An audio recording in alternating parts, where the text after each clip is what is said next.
আজকের ওয়েদারটা কত সুন্দর পরিবেশ। দেখুন চারিদিকে গাছপালা, কত প্রকৃতি সবুজ হয়ে উঠেছে, কি সুন্দর লাগছে।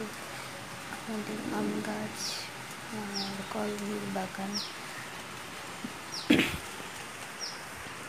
সকাল থেকেই মেঘেদের মুখ ভার, আর বৃষ্টি শুরু হয়েছে।